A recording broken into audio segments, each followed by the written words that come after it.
The rain drummed against the windshield of my Toyota Camry as I sat in the hotel parking lot, watching the glass doors of the Marriott downtown. My phone buzzed. A text from Sarah Chen, the private investigator I'd hired 3 weeks ago. Subject exiting with male companion. Getting photos now. I didn't need to look up to know what I'd see. Lauren emerged first, her auburn hair catching the lobby lights as she adjusted her coat, the black one I'd bought her for Christmas.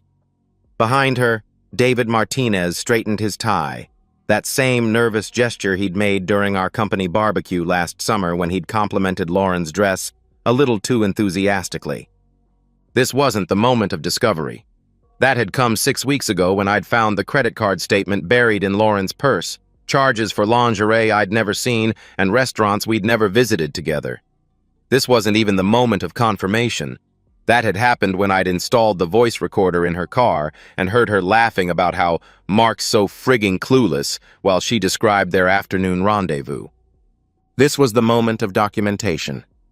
I pulled out my phone and opened the app connected to the dash cam I'd installed in Lauren's BMW. The timestamp showed 3:47 p.m. on a Tuesday when she'd told me she was at her sister's house. I scrolled through the footage, Lauren and David entering the hotel lobby, his hand on the small of her back in that possessive way I used to touch her. My chest should have been tight with betrayal. My hands should have been shaking with rage. Instead, I felt nothing but cold satisfaction as I added this evidence to the growing file on my laptop. Hotel receipts dating back 4 months. Credit card statements showing purchases at Victoria's Secret, followed by charges at the same hotels. Text messages recovered from her old phone when she'd carelessly thrown it in the junk drawer after getting her upgrade. The emotional devastation had died 3 weeks ago. What remained was something more dangerous: methodical planning. Sarah's next text included 3 photos. Lauren and David embracing outside the hotel, sharing a kiss that lasted long enough to be captured from multiple angles, and David's hand slipping something into Lauren's coat pocket before they separated. A room key, most likely. He'd done this before. I started the engine and drove home to our house in Westfield, the house that Lauren thought she'd taken the divorce she didn't know was coming. The house where she'd been playing the role of devoted wife while having an affair with her boss in downtown hotels. The garage door opened with its familiar rumble, and I parked next to Lauren's empty BMW. She wouldn't be home for another hour, just enough time to establish her alibi with whatever lies she'd crafted about her sister's fictional crisis or her mother's made-up doctor's appointment. Inside, I poured myself a scotch and sat at the kitchen island, opening my laptop to review the evidence file I'd been building. Sarah had been thorough, more thorough than I'd expected when I'd hired her. The woman was a former police detective with 20 years of experience in fraud investigation, and she'd approached Lauren's affair like a complex white-collar crime. Because it was. The corporate expense reports showed David had been billing the company for these hotel stays, marking them as client meetings. The restaurants where they'd eaten were also charged to the company card. Lauren had been receiving gifts purchased with company funds, jewelry, expensive dinners, even a weekend getaway to Cape Cod that David had listed as a business conference. My phone buzzed with another message from Sarah. Financial records show subject has been moving money from joint accounts to personal account over past 3 months. $47,000 total. I pulled up our bank statements on my laptop. There they were. Transfers Lauren had made to her personal checking account. Small amounts at first, then increasingly larger sums. Money she'd been squirreling away for what she probably thought would be her new life with David. The front door opened at exactly 5:23 p.m. Lauren's heels clicked against the hardwood floor as she entered the kitchen, humming something I didn't recognize. She kissed my cheek, the same kiss she'd given David in the hotel parking lot, and began pulling vegetables from the refrigerator. "How was your day?" I asked, watching her performance of domesticity. "Oh, you know how it is with Mom," she said, not looking at me as she began chopping carrots. "She's been so anxious about the test results. I spent most of the afternoon just sitting with her, trying to keep her calm." Her mother had died 2 years ago. "That's good of you," I said, taking another sip of scotch. I'm sure she appreciates having you there. Lauren glanced at me, something flickering in her eyes. Of course she does. That's what family does, right? We take care of each other. I watched her move around the kitchen. This woman I'd married 7 years ago. This woman who'd stood in front of our friends and family and promised to love and honor me. The woman who'd been withdrawing our money, having an affair with her boss, and lying to my face for months. For the first time in weeks, I didn't feel pain watching her. I felt power. I've been thinking, I said, closing the laptop. Maybe we should take a vacation. Just the two of us. Get away from all the stress. Lauren's knife paused mid-chop. A vacation? Now? Mark, you know I can't leave Mom when she's going through this. Right, I said. Of course not. Family first. She resumed chopping, but I could see the tension in her shoulders. She was wondering if I suspected something, if this was a test. It was, but not the kind she thought. I was testing my own capacity for patience. For 3 more days, I would watch her lie, watch her pretend, watch her believe she was in control of this situation. For 3 more days, I would let her think she was the predator and I was the prey. After that, Lauren would learn what it meant to be prey. The breaking point came on a Thursday evening while Lauren was making her famous chicken piccata, the same dish she'd made for our first anniversary. I sat at the kitchen table, watching her perform this ritual of fake domesticity, and decided to test the boundaries of her deception. I drove downtown today, I said casually, cutting into the chicken. Had to pick up some documents from the law office. Traffic was terrible near the Marriott. Lauren's fork paused halfway to her mouth. Oh? I didn't know you had business downtown. Patricia Williams' office is just a few blocks from there. You know, the divorce attorney who handled the Johnson case for the firm, I continued, watching her carefully. Interesting woman. Very thorough. The color drained from Lauren's face, but she recovered quickly. Why would you need to see a divorce attorney? Research for a client, I lied smoothly. But while I was there, I could have sworn I saw your car in the Marriott parking lot. Silver BMW, right? Same license plate? Lauren set down her fork. You're mistaken. I told you I was at Mom's house all afternoon. Right, I said. But your mom died 2 years ago, Lauren. The silence stretched between us like a chasm. I could see the calculations happening behind her eyes. How much I knew, how much I could prove, how much she could still deny. I meant my sister, she said finally. You know what I meant. Do I? I leaned back in my chair. Because I called Jenny this morning. She said she hasn't seen you in 3 weeks. Lauren's mask didn't slip. It shattered. The concerned wife, the devoted family member, the woman who'd been humming while cooking dinner disappeared, replaced by someone cold and calculating. You're checking up on me now? Her voice was arctic. Calling my family? Tracking my car? I'm trying to understand why my wife has been lying to me for months. She laughed, but there was no humor in it. You want to understand? Fine. I'll help you understand. Lauren stood up, pacing to the kitchen window. When she turned back, her face was transformed, not by guilt or shame, but by something that looked almost like relief. Yes, I've been seeing David.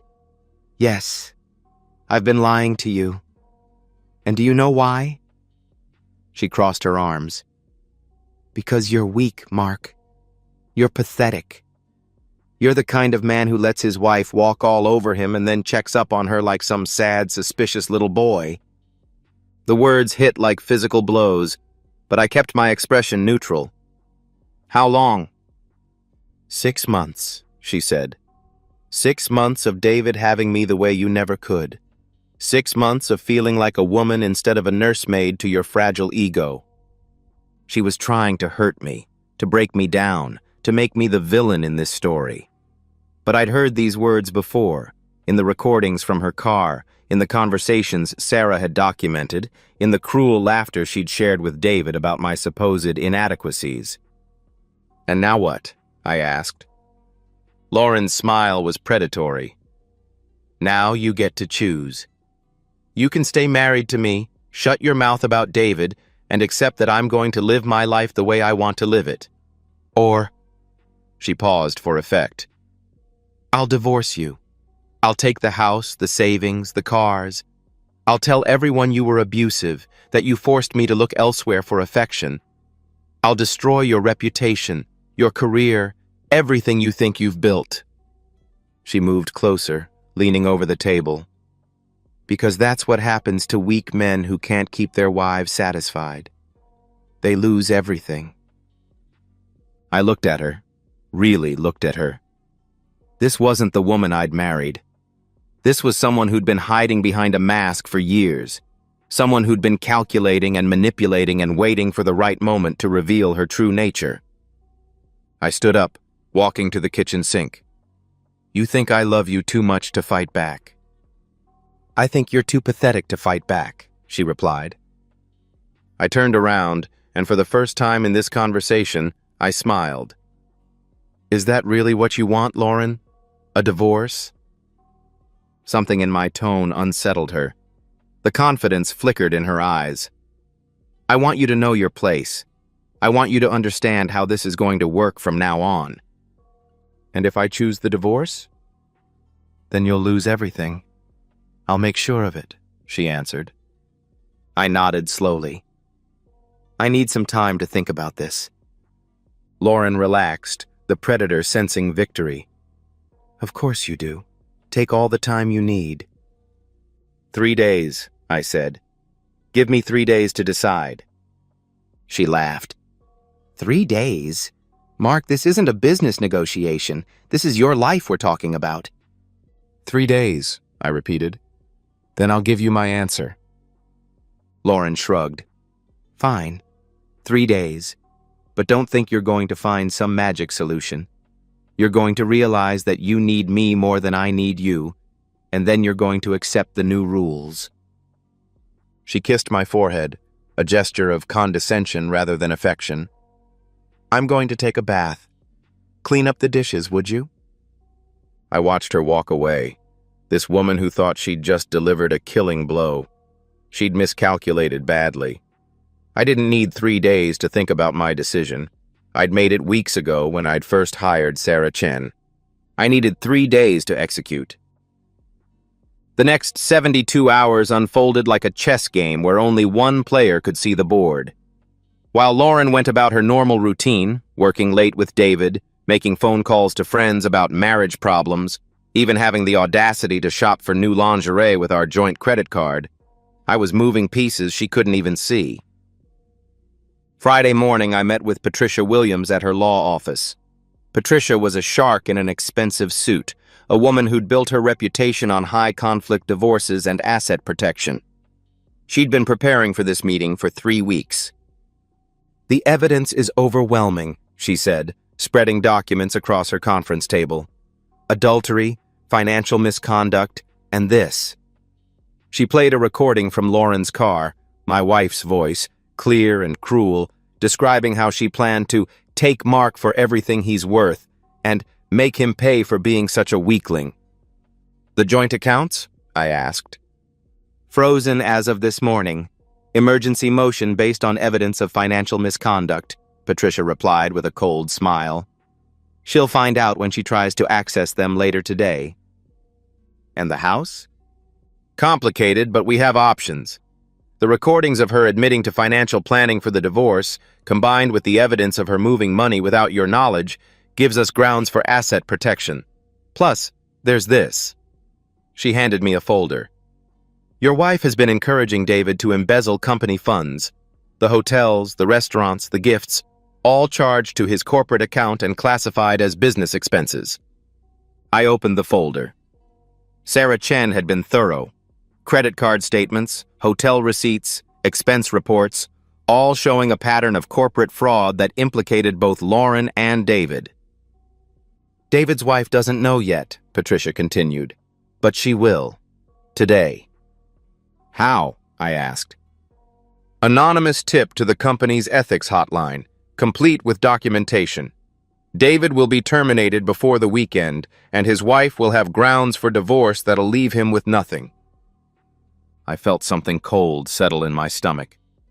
His wife is innocent in this. His wife is married to a man who's been stealing from her family's company to fund his affair with your wife. She deserves to know, Patricia said, leaning forward. Mark, you need to understand something. Your wife declared war on you. She's been planning your destruction for months.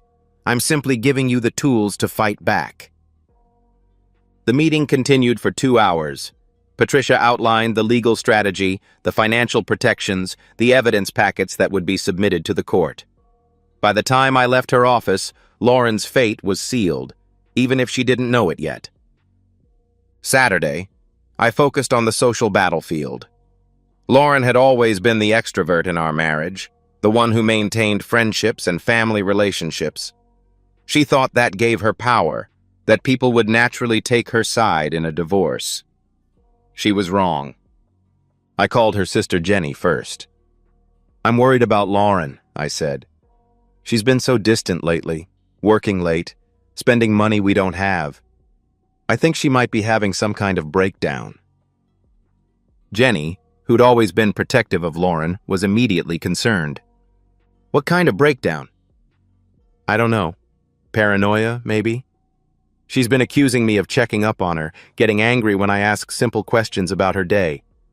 Yesterday, she told me she was visiting your mother. Mom's been dead for 2 years, she replied. I know. That's what scares me. The conversation continued for 20 minutes. By the end, Jenny was convinced that Lauren was having psychological problems and that I was the concerned husband trying to help. When the truth came out, Jenny would remember this conversation and feel guilty for missing the signs.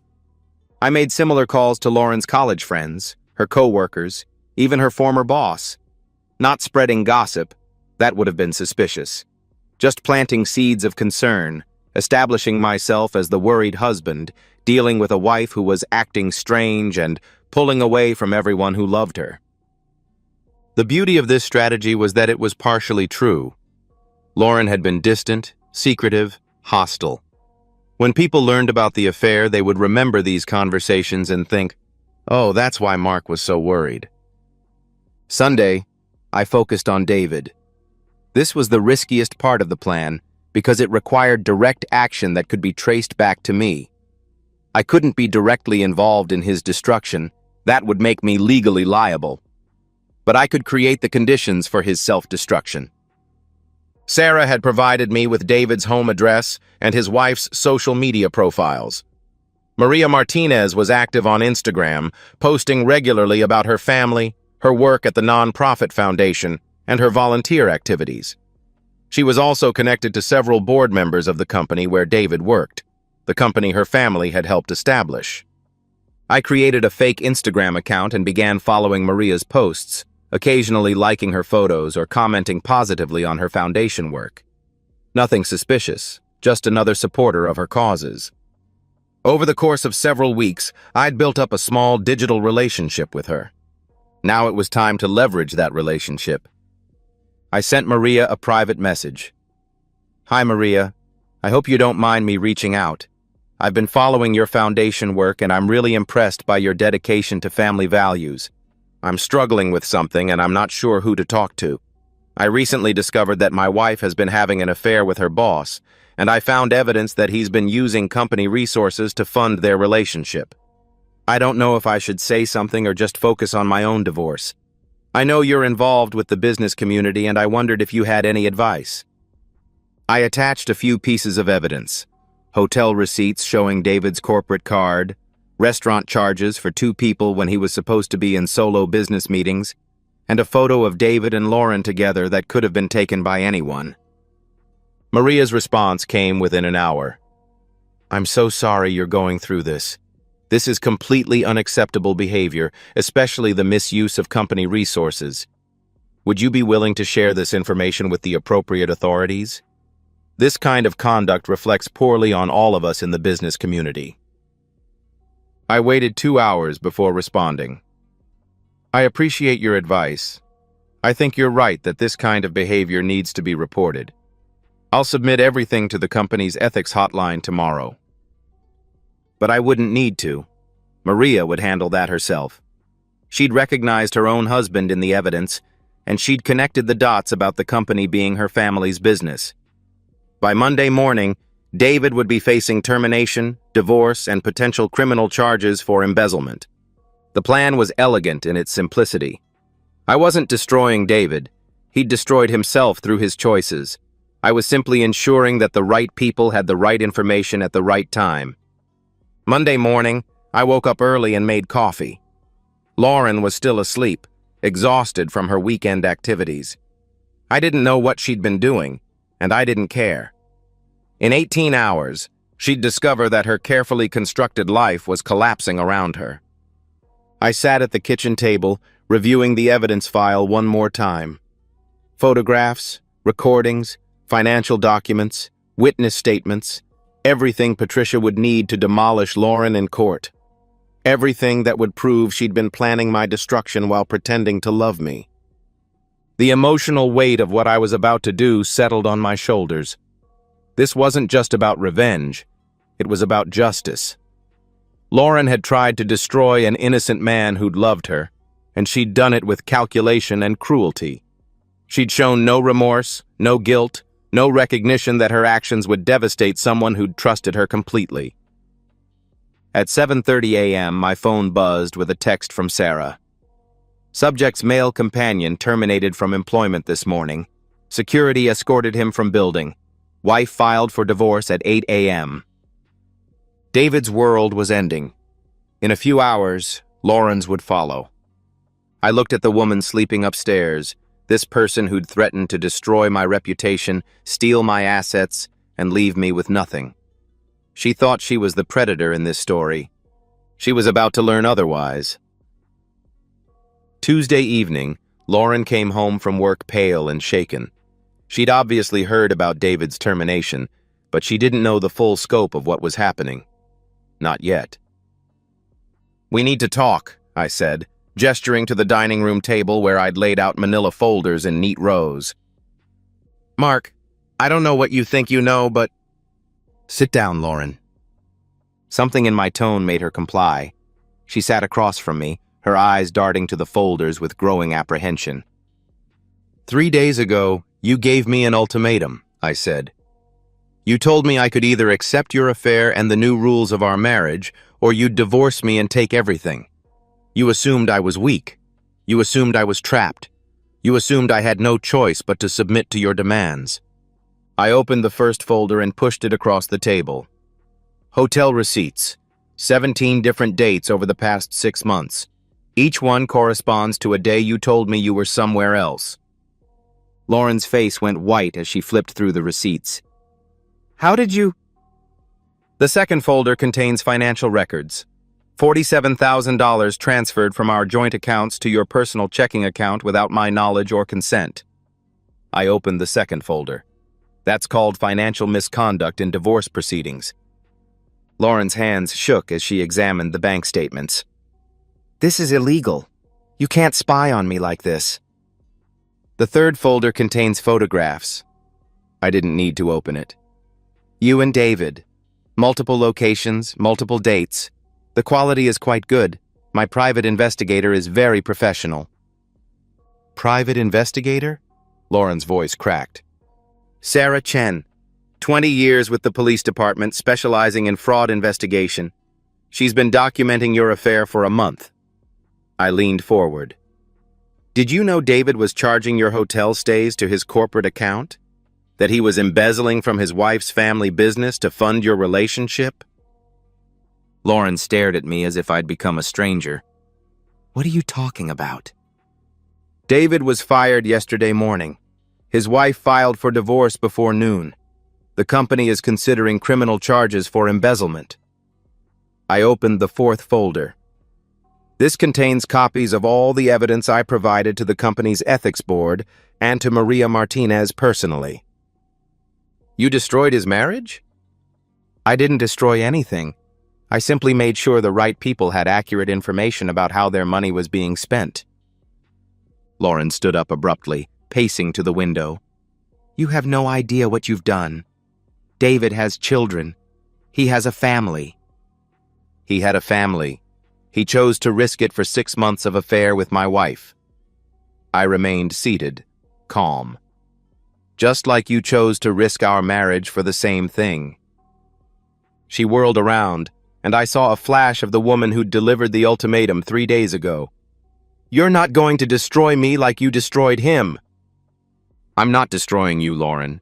I'm simply revealing who you really are. The courts will see this as obsessive behavior, hiring private investigators, spying on your wife. The courts will see evidence of adultery, financial misconduct, and attempted marital fraud. I opened the final folder. This contains recordings from your car. Your voice describing how you plan to take me for everything I'm worth and make me pay for being such a frigging weakling. Lauren's remaining composure cracked. Those recordings are illegal. The car is registered in my name. I have every right to install security equipment in my own vehicle. I stood up. The divorce papers were filed this morning. You've already been served at your office. I believe security escorted the process server to your desk. You son of a bitch. The joint accounts are frozen. The house is under court protection pending asset division. Your credit cards have been canceled. I walked to the kitchen counter and picked up an envelope. These are the keys to your BMW. Since it's registered in my name and you're no longer an authorized driver, I'll need them back. Lauren's face cycled through disbelief, rage, and finally, desperation. Mark, please, we can work this out. I made mistakes, but we can fix this. Fix this? I laughed, but there was no humor in it. You mean the affair you're continuing? The money you've been stealing? The psychological abuse you've been inflicting? Which part would you like to fix first? I'll end it with David. David's life is over. His wife took the kids yesterday. He's facing criminal charges. There's nothing left to end. Lauren tried a different approach. I was confused. I was having a midlife crisis. I wasn't thinking clearly. You were thinking clearly enough to move nearly $50,000 out of our joint accounts. You were thinking clearly enough to plan my financial destruction. You were thinking clearly enough to threaten to destroy my reputation if I didn't submit to your demands. I walked to the front door and opened it. You have 1 hour to pack whatever you can carry. After that, you're trespassing. You can't throw me out of my own house! This isn't your house anymore. It's under court protection, and I have a restraining order based on your threats of violence and financial abuse. Lauren's desperation turned to rage. She grabbed a vase from the side table and hurled it at me. I stepped aside and let it shatter against the wall. Thank you, I said. The security cameras captured that. It'll be useful in court. She lunged at me, fingernails aimed at my face. I caught her wrists easily. I'd been expecting this too. The security system was recording everything. Let me go, she screamed. I already have. I released her wrists and stepped back. You're free, Lauren. Free to live with the consequences of your choices. For the first time, she seemed to understand the full scope of what was happening. Where am I supposed to go? That's not my problem anymore, I replied. I don't have any money. You have $47,000 in your personal account. That should last a while if you're careful. That money was for our future, she replied. No, I said quietly. That money was for your future. The future where you divorced me and took everything I'd worked for. The future where you destroyed my reputation and left me with nothing. I looked at her, really looked at her. The future where you thought you'd won. Lauren collapsed onto the couch, the fight going out of her. I don't understand how this happened. 3 days ago, I had everything under control. 3 days ago, you thought you were the predator. You thought I was weak, trapped, and stupid. You thought you could manipulate me into accepting your affair and your abuse. I sat down across from her. You were wrong about everything. I never meant for it to go this far, she answered. Yes, you did. You planned every step of my destruction. You just didn't plan for me to fight back. Lauren looked around the house we'd shared for 7 years, the life we'd built together, the future she'd thought she could control. What happens now? Now you pack your things and leave. Tomorrow, your lawyer will receive the evidence file. Next week, we'll begin divorce proceedings. In 6 months, you'll be officially free to build whatever life you can with whatever reputation you have left. And you? She asked. I stood up. I'll be free too. Free from a marriage based on lies. Free from a woman who saw me as a victim to be exploited. Free from someone who mistake my kindness for weakness.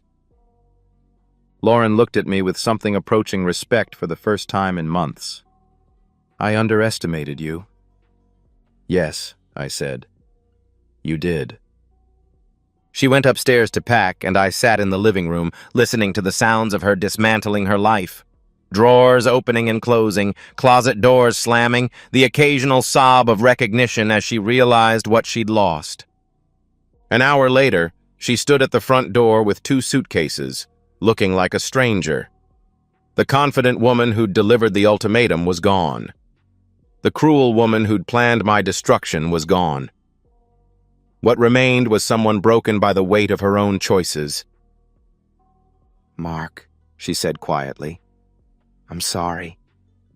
I know, I replied, but sorry doesn't fix anything. Sorry doesn't undo the damage. Sorry doesn't change the fact that you tried to destroy someone who loved you. She nodded and walked to her car, the taxi I'd called, since she could no longer drive the BMW. I watched her load her suitcases, watched her look back at the house one last time, watched her drive away into the darkness.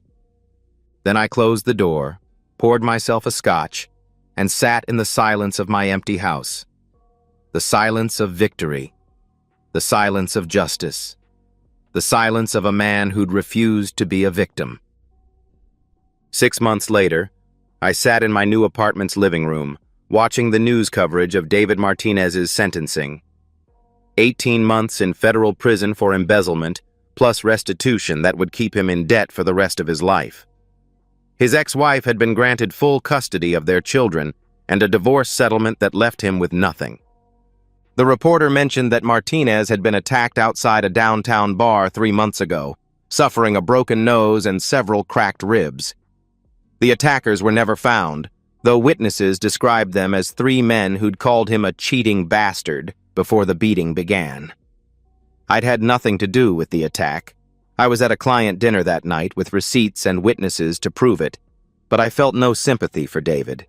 Some might say he got what he deserved. My phone buzzed with a text from Sarah Chen. Saw the news, justice served.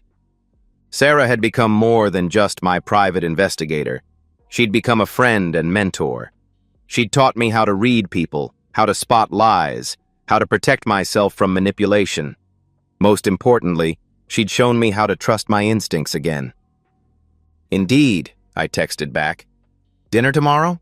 I want to show you the photos from the sailing trip. Absolutely. Looking forward to meeting Jessica. Jessica. The woman who'd entered my life 4 months ago, who knew my story and respected the man I'd become. She'd been through her own betrayal, a husband who'd gambled away their house while she was undergoing cancer treatment, and she understood that sometimes the only way to heal is to fight back. We'd met at a divorce support group, though neither of us had needed much support by then. We'd both moved past victimhood into something stronger. Our relationship wasn't built on need or desperation, but on mutual respect and genuine attraction. My new apartment was smaller than the house I'd shared with Lauren, but it was mine. Every piece of furniture, every book, every photograph reflected my choices, my values, my new life. The walls were decorated with pictures from my travels, trips to Maine, Vermont, the Outer Banks, all the places Lauren had never wanted to visit. I'd lost weight, learned to cook, taken up sailing. I'd reconnected with friends Lauren had driven away through her subtle manipulations and passive-aggressive comments. I'd discovered that I was actually quite good at living alone, that I didn't need someone else to validate my existence. The divorce had been finalized 2 months ago. Lauren had tried to fight the asset division, but the evidence was overwhelming. She'd ended up with her personal belongings, her car, and about $30,000 after legal fees. I'd kept the house, most of the investments, and my retirement accounts. Patricia Williams had been ruthless in court, presenting evidence of Lauren's financial misconduct, adultery, and attempted marital fraud. Lauren's lawyer had tried to argue that I'd been obsessive and controlling, but the recordings of Lauren's own words had destroyed that defense. "Mrs. Donovan," Patricia had said during the final hearing, "you've admitted to planning your husband's financial destruction. You've admitted to moving money without his knowledge. You've admitted to a 6-month affair. Are you seriously asking this court to believe that you're the victim in this situation?" Lauren had no answer. The judge had been particularly harsh about the financial misconduct. "Marriage is a partnership based on trust," he'd said. "When one partner systematically violates that trust while planning the other's destruction, the court cannot ignore such behavior." I'd felt no triumph in that moment, only closure. The man Lauren had tried to destroy was gone, replaced by someone who knew his own worth and wouldn't accept less than he deserved. Lauren had tried to contact me several times since the divorce. Letters, emails, even showing up at my office once. Her messages followed a predictable pattern: anger, bargaining, false apologies, and finally, pathetic attempts at reconciliation. She'd been forced to move 3 times in 6 months. First to a small apartment across town, then to a cheaper place in a worse neighborhood, then to a studio apartment in a complex that looked like a refuge for the recently divorced. Her professional reputation had been destroyed along with David's. Word had spread quickly through their industry about the affair and the embezzlement. The last time she'd tried to contact me, she'd been working part-time at a retail store in the mall. I'd seen her there while shopping with Jessica, hunched over a register, wearing a name tag that read Associate. She'd looked up when she heard my voice, and for a moment, our eyes had met across the store. I'd felt nothing. Not anger, not satisfaction, not even pity. Just nothing. The woman who'd once had the power to hurt me had become a stranger, someone from a past life that no longer affected my present. Tonight, I was taking Jessica to dinner at a new restaurant downtown. She'd been to a conference in Chicago all week, and I'd missed her more than I'd expected. That was new for me, allowing myself to miss someone, to be vulnerable again, to trust that someone might actually care about my well-being. I'd learned the difference between love and neediness, between partnership and dependency. My marriage to Lauren had been based on fear of being alone, fear of not being enough, fear of losing someone who'd never really been mine to begin with. What I had with Jessica was different. It was based on choice, on mutual respect, on the recognition that we were both complete people who chose to share our lives rather than people who needed each other to feel whole. My phone rang. Jessica's name appeared on the screen. "Hey," I said, answering on the first ring. "Hey yourself, I just landed. Are you ready for the best seafood in the city?" "I'm ready for whatever you want to do." "That's dangerous talk," she laughed. "I might take you up on that." "I hope you do." After we hung up, I looked around my apartment, at the life I'd built from the wreckage of my marriage. Lauren had tried to destroy me, but instead she'd given me something valuable, the knowledge that I was stronger than I'd ever imagined. I was no longer the man who'd sat in his car outside the Marriott, documenting his wife's betrayal. I was no longer the man who'd been threatened and manipulated into submission. I was someone new, someone who'd learned that the greatest victory isn't making your enemy suffer, it's becoming someone they can never touch again. 1 year after the divorce, I found a letter in my mailbox. No return address, but I recognized Lauren's handwriting immediately. I almost threw it away unopened, but curiosity got the better of me. "Mark, I know you probably don't want to hear from me, but I need to try one more time. I've been forced to move again, this time to Portland, Oregon. My parents won't speak to me anymore. Jenny won't take my calls. I can't find work in our industry because everyone knows about David and the embezzlement. I know I hurt you. I know I made terrible choices, but I've learned from them. I've been going to therapy, trying to understand why I did what I did.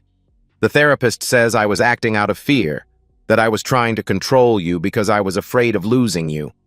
I know that doesn't excuse anything, but I want you to understand that I never meant for things to go so far. I'm not asking you to take me back. I know that's impossible. But maybe we could talk. Maybe you could help me understand how to move forward? I'm working at a coffee shop now, barely making rent. David's wife made sure I can't get hired anywhere decent. I feel like I'm being punished forever for mistakes I made when I wasn't thinking clearly. I see couples sometimes, happy couples, and I remember what we used to have, before everything went wrong, before I ruined it. I miss that. I miss you. Not the man you became during the divorce. That man terrified me. But the man you were before. The kind man. The forgiving man. Maybe if we could just talk, we could find some way to heal from this. Some way to move forward that doesn't leave me with nothing. I'm sorry, Mark. I'm so sorry for everything. Lauren. I read the letter twice, then carried it to the fireplace in my living room. Jessica was upstairs getting ready for dinner. We'd been living together for 3 months now, and tonight I was planning to propose. The ring was hidden in my sock drawer, a simple diamond solitaire that matched her practical nature and genuine beauty. I struck a match and held it to the corner of Lauren's letter. The paper caught fire immediately, the ink dissolving into ash as the flames consumed her words. As I watched it burn, I thought about the woman who'd written it. She still didn't understand. Even now, a year later, she thought this was about forgiveness, about healing, about moving forward together. She thought she could appeal to the kind man she remembered, the man who'd loved her unconditionally. That man was dead. She'd killed him the day she'd delivered her ultimatum, the day she'd revealed her true nature, the day she'd shown me that 7 years of marriage had been built on manipulation and lies. The woman upstairs putting on her earrings knew the real me, the man who'd emerged from the ashes of his destroyed marriage. She loved that man, not some memory of who I used to be. She respected my strength, not my willingness to be victimized. Lauren's letter mentioned David's wife making sure she couldn't find work.